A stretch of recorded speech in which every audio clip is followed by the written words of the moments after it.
voit les prix Nobel et les savants qui ferait réussir voyager dans le temps. Arbore sa pilosité subbuccale et pense en dehors du bocal. Qui sait expliquer ce qu'est la radiation? Contacte-t-on pour poser une question? Le professeur Moustache. Prof, salut, prof! Je voudrais emmener ma femme dans l'espace en voyage de noces, prof!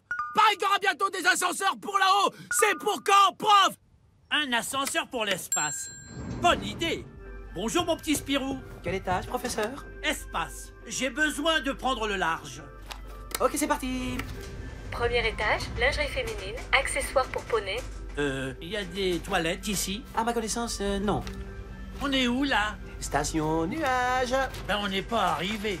Pour monter dans l'espace, il faudrait une tour d'ascenseur de 36 000 km de haut.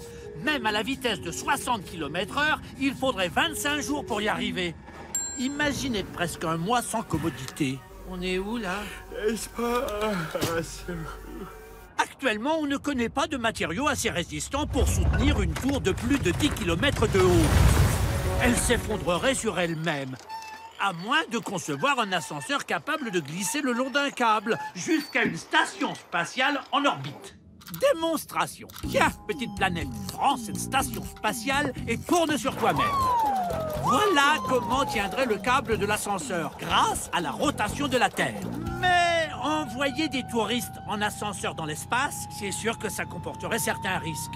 En cas de dispute, par exemple. Si la FIFA n'avait pas truqué le match, je t'aurais pulvérisé. C'est moi, cogno!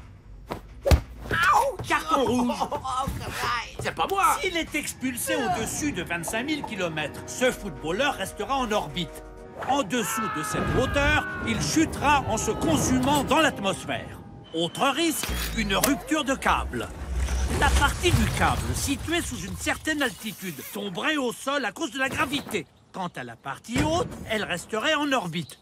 De toute façon, aujourd'hui, on ne sait pas encore comment fabriquer un tel câble. Avec les matériaux actuels, il faudrait qu'il fasse 2 km de diamètre au niveau de la station orbitale et 1 millimètre au sol.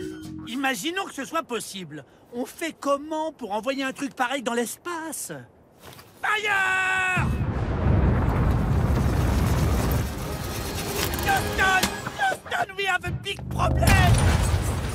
Une gigantesque bobine de câble s'est crachée sur le Brésil, détruisant tout le pays. On déplore 43 millions de morts. Fait divers, on est toujours sans nouvelles de Lionel Messi. Alors, plutôt que de finir pulvérisé dans l'espace, tapez « Tu mourras moins bête » sur arte.tv. Avec ça, c'est sûr, vous mourrez moins bête. Mais bon, vous mourrez quand même.